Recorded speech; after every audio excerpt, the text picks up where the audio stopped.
Hello friends, welcome back to this JCA Ecosystem channel.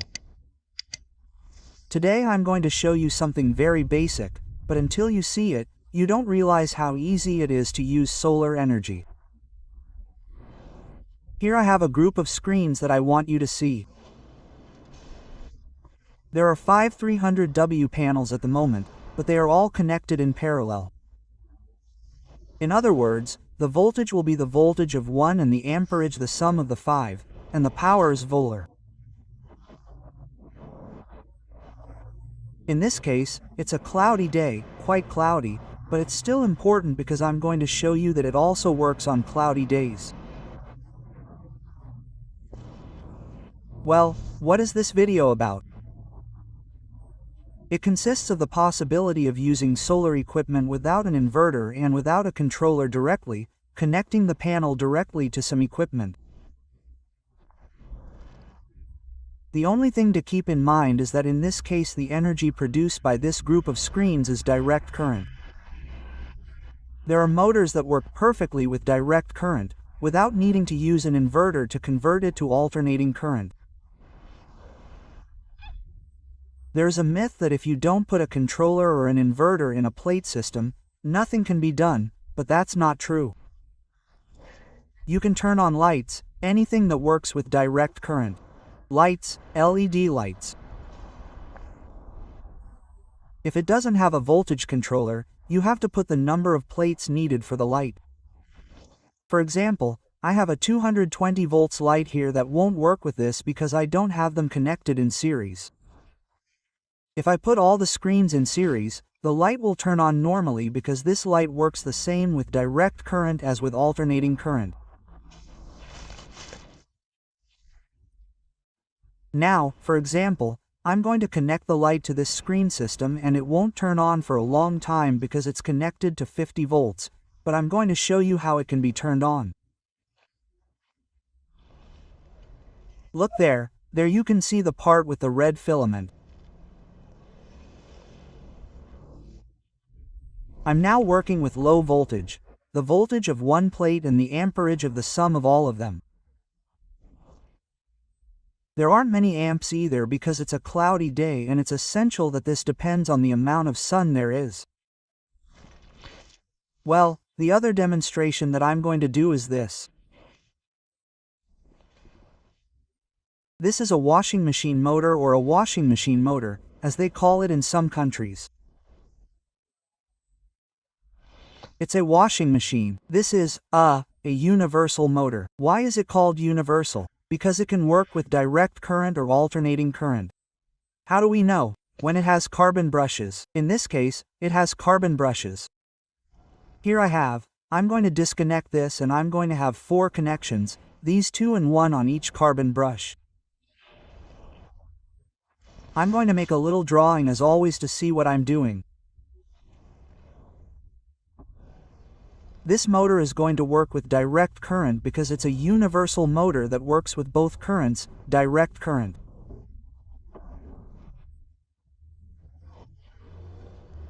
This motor is formed by a field arranged in this way, which are the 2 cables that go to the field and the coil that goes here inside the field with a collector where each of the carbon brushes goes. This would be the coil. This is one carbon brush and this is another carbon brush. If you see, there are 2 3cu cables. This is the shaft. This is the casing that is holding the fields. Now I'm going to show you that in this one here. Look, this is a dual current motor that I'm going to make work directly. We have a contact for the carbon, another contact for the carbon or the brush, whatever you want to call it, and 2 cables, which is the sum of the 2 fields. To connect a motor in series we have to put a field and a carbon. A field and a carbon. And I'm going to have the connection of 1 field and the connection of 1 carbon left over. In this case I'm going to see what the voltage is on the screens. I already told you, since the screens are in parallel, the voltage is going to be the same as a single screen. I'm going to measure it here. I'm going to point it towards the camera.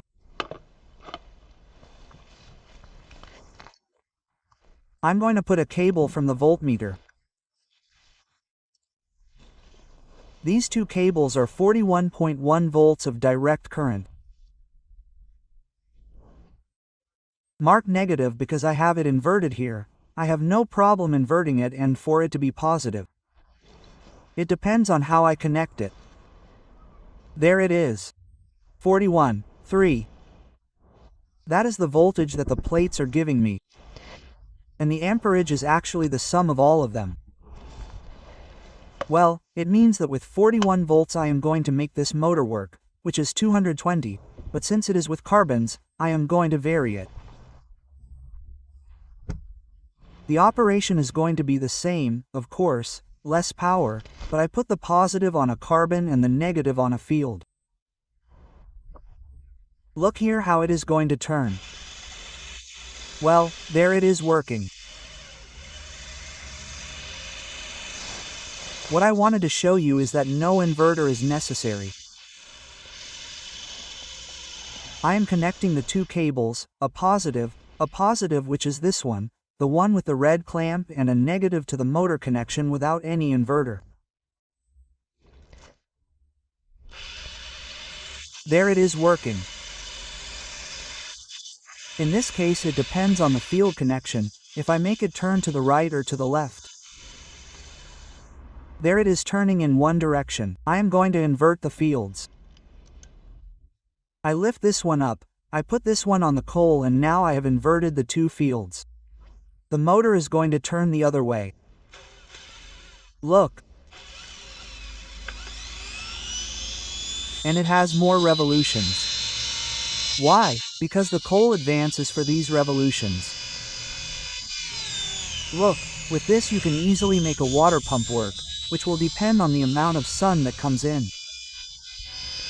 If there is a lot of sun, it will have more power. If we put a turbine here with an axis, we can make a pump to extract water from a well. Yeah, maybe I'll do it later. Let's go back to the beginning. I know I repeat myself a lot. They already told me not to repeat myself so much. But the fundamental thing about what I'm showing you, many will say, I already know. But anyway, it is not always necessary to use an inverter. If the motor accepts direct current, it is not necessary to put an inverter, and it will be variable depending on the amount of sun. In this case, this motor can be used for a pump that will extract flow based on the amount of sun. Today is a cloudy day, but since I have many plates in parallel with little sun, I am adding the amps needed to make this work for each one. There, I disconnect it. Not only does this motor work with both currents, but also the motors of a drill or even a grinder like this one that uses coal. These are universal motors. They work with both currents, alternating or direct. This is a grinder. This is the plug.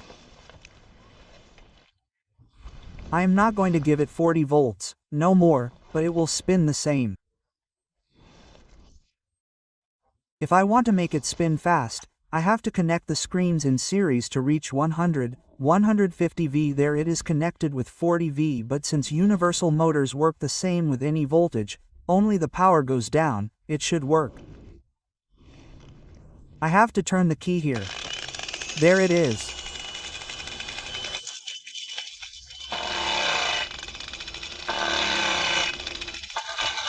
There's a grinder working with only 40 V. If I put a drill, a boring machine or a drilling machine, whatever you want to call it, it will also work.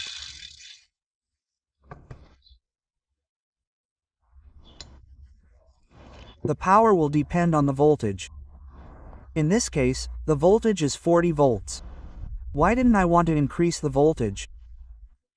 Because if I can put screens in series, for example, here I have the following. Each screen, as you saw, gives 41 V. If I put positive and here in series positive, negative, positive, negative, positive, I will have a negative left over. If here I have 41 volts 3, I will have 3123 volts. I can now run a 110V drilling machine without any alternating current problems, but since I don't need the 3 for the type of motor, it will work perfectly.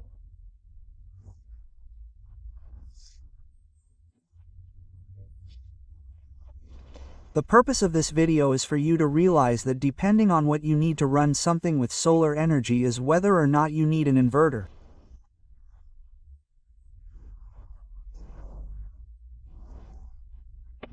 We have the inverter built into the head as something that raises the voltage from 12 volts to 220V. In this case, I can raise the voltage by connecting the plates in series.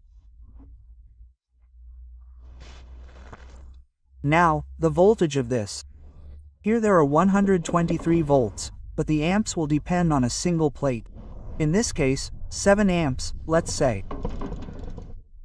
It will be 123V times 7. That's the power I'm going to have in watts.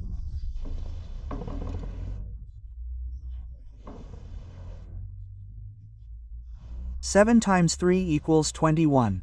7 times 2 equals 14 and 2 equals 16. 7 times 1 equals 7 and 8.861W. If I haven't made a mistake in the calculation, a 700W drill, one of those common 220 volts ones of both currents that have carbons, works perfectly.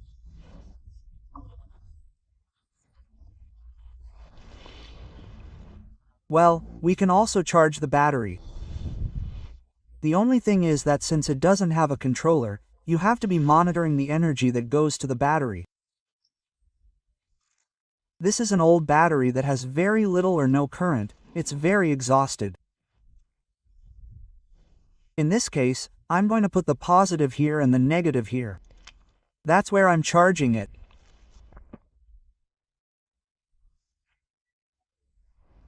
I'm charging it with 41 volts, but since there's little sun, there's a voltage drop here that if I measure it, the battery doesn't produce a voltage drop and the voltage isn't high.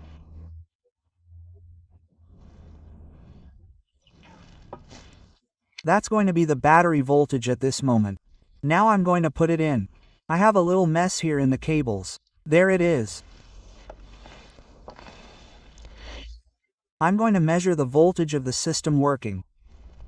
Look what's happening here. It's consuming a lot and the voltage has dropped 40 volts. There it is, do you see? 40 volts.